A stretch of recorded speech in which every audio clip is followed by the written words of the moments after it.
আজকের তোমাদের জন্য নিয়ে এসেছি একটি গুরুত্বপূর্ণ সাবজেক্টের সিলেবাস ও নাম্বার বিভাজন 2024-25 সেশন এবং তোমরা যারা 2025-এ উচ্চ মাধ্যমিক পরীক্ষা দিতে চলেছো।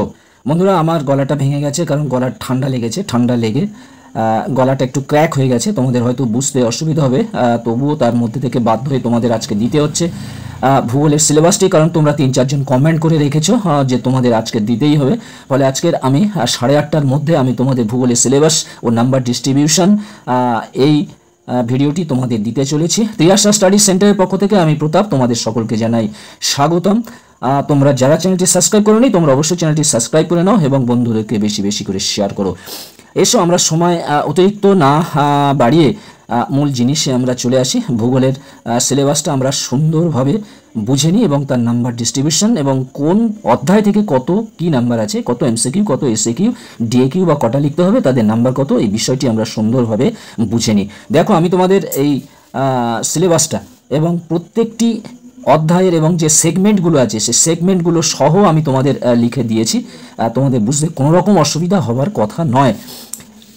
দেখতে পাচ্ছ HS geography syllabus and number distribution, এটা 2025 সালের জন্য, এবং ভূগোল সিলেবাস ও নাম্বার বিভাজন 2024-25। যেহেতু এখন 2024 চলছে তাই আমি সিলেবাসটা 2024-25 সেশন দিয়েছি এবং এই বিষয়ের উপর যত আমি এখন প্রশ্ন উত্তর সিলেক্ট করব আমি সবই 2024 সাজেশন লিখব, কিন্তু তোমাদের এইচএস 2025 লিখবো, এটা তোমরা বুঝে নেবে। 2024 বলে নেগলেক্ট করে চলে যাও না, মনে করো না যে গত বছরের সাজেশন কিংবা প্রশ্ন উত্তর। এসো, তোমাদের জিওগ্রাফিতে প্রথমে বলি দুটো ভাগে ভাগ হয়েছে। গ্রুপ 1 ফিজিক্যাল জিওগ্রাফি অর্থাৎ প্রাকৃতিক ভূগোল, ঠিক আছে, ফিজিক্যাল জিওগ্রাফি অর্থাৎ প্রাকৃতিক ভূগোল। দেখো, প্রাকৃতিক ভূগোলে তোমাদের কি কি চ্যাপ্টার আছে? একে আছে ভূমিরূপ গঠনকারী প্রক্রিয়া সমূহ। এই ভূমিরূপ গঠনকারী প্রক্রিয়া সমূহ, এতে এই পয়েন্টসগুলো তোমাদের পড়তে হবে। বহির্জাত প্রক্রিয়া তার সংশ্লিষ্ট ভূমিরূপ, যেগুলি তোমরা ক্লাস 10-এ পড়ে এসেছিলে। ভৌমজলের কার্য, কাস্ট ভূমিরূপ, সামুদ্রিক প্রক্রিয়া, সংশ্লিষ্ট ভূমিরূপ। এর মধ্যে কটা সেগমেন্ট আছে? সমুদ্র তরঙ্গ, প্রবাল প্রাচীর এবং উপকূল। দেখো, এই অধ্যায় থেকে তোমাদের এই ভূমিরূপ গঠনকারী প্রক্রিয়াসমূহ, এই অধ্যায় থেকে তোমাদের 3 নম্বর এমসিকিউ আছে, 3 নম্বর এমসিকিউ আছে এবং এসএকিউ আছে 2 নম্বর, ঠিক আছে। আমি এলএকিউর পরে আমি যাচ্ছি। তারপরে দেখো ক্ষয়চক্র দেখো সেগমেন্ট 1 আছে স্বাভাবিক অর্থাৎ স্বাভাবিক ক্ষয়চক্র, মরু ক্ষয়চক্র এবং নদীর ক্ষয়চক্র। এখানে তোমাদের এমসিকিউ মাত্র একটি আছে। এই 3টি সেগমেন্ট মিলে একটি এমসিকিউ আছে, একটি এসএকিউ আছে। তারপরে দেখো 3-এর অধ্যায় আছে তোমাদের জলনির্গম প্রণালী।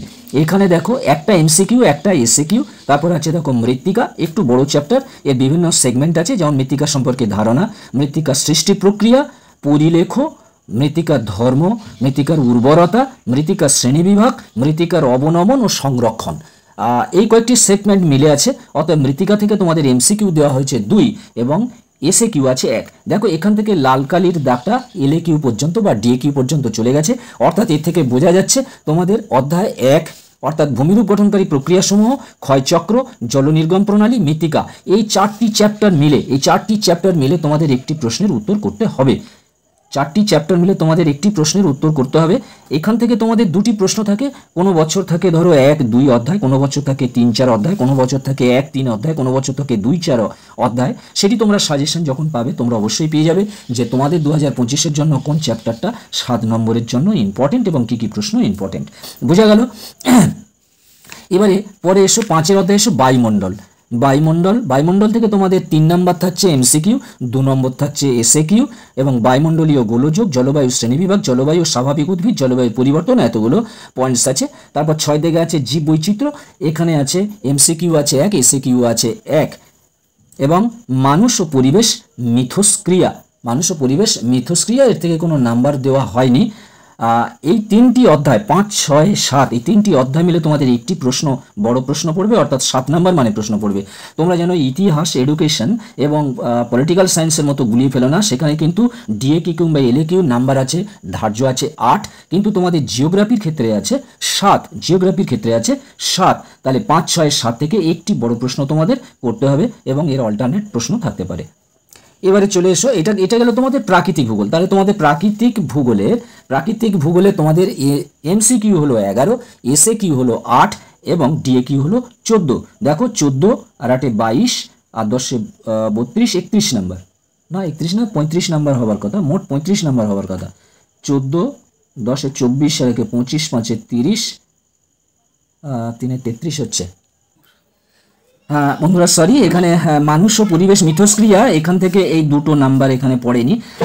এখানে এমসিকিউ ছিল 1 এবং এসএকিউ ছিল 1, ফলে এখানে এমসিকিউ হয়ে গেল 12 এবং এসএকিউ হয়ে গেল 9 এবং ডিএকিউ হলো 14। তাহলে মোট নাম্বার তোমাদের প্রাকৃতিক ভূগোল থেকে 35। প্রাকৃতিক ভূগোল থেকে তোমাদের মোট নাম্বার 35। এইবারে যাব আমরা ওই দিকে। বন্ধুরা তোমরা যারা চ্যানেলটি সাবস্ক্রাইব করোনি অবশ্যই তোমরা চ্যানেলটি সাবস্ক্রাইব করে নাও এবং বন্ধুদেরকে লিঙ্ক বেশি বেশি করে শেয়ার করো। তোমরা এখন থেকে পড়াশোনা চালিয়ে যাও এবং তোমরা একটা ভালো নাম্বার পেতে আশা করো। দেখো এখানে লেখা রয়েছে, দেখো ইকোনমিক জিওগ্রাফি। ইকোনমিক মানে হচ্ছে তোমাদের অর্থনৈতিক ভূগোল, অর্থনৈতিক ভূগোল গ্রুপ 2 অর্থাৎ গ্রুপ 2। দেখো এখানে 8.2 আছে, ওদিকে শিল্প দেওয়া হয়েছে তোমাদের। এখানে অর্থনৈতিক ক্রিয়াকলাপ, অর্থনৈতিক ক্রিয়াকলাপ ও শিল্প নিচে আছে। আচ্ছা ঠিক আছে, অর্থনৈতিক ক্রিয়াকলাপ দেখো সেগমেন্টগুলো কৃষিকাজ অর্থাৎ কৃষিকাজের ধারণা, প্রকারভেদ, বিপ্লব অর্থাৎ কৃষি বিপ্লব, কৃষি খাদ্যশস্য, বাণিজ্যিক ও শিল্প ফসল, বাজার বাগান কৃষি ও ফল চাষ ও গুরুত্ব। এর উপরে তোমাদের এমসিকিউ আছে 2, এসএকিউ আছে 2, ডিএকিউ 7। অর্থাৎ এই চ্যাপ্টার থেকে অর্থাৎ অর্থনৈতিক ক্রিয়াকলাপ এই চ্যাপ্টার থেকে তোমাদের একটা প্রশ্নের উত্তর করতে হবে, একটা প্রশ্নের উত্তর করতে হবে। ডিএকিউ অর্থাৎ 7 নম্বর মানে প্রশ্ন করতে হবে। তারপর আছে 8.3 দেখো শিল্প, শিল্পের ধারণা, প্রধান ও গৌণ শিল্প, কৃষি ভিত্তিক শিল্প, বনজ ভিত্তিক শিল্প। এখানে বনজ ভিত্তিক দুবার হয়ে গেছে, বনজ ভিত্তিক দুবার হয়ে গেছে, যাই হোক একটা আমাকে কাটতে হবে, দুবার লেখা হয়েছে। এবং ইঞ্জিনিয়ারিং ও অটোমোবাইল শিল্প।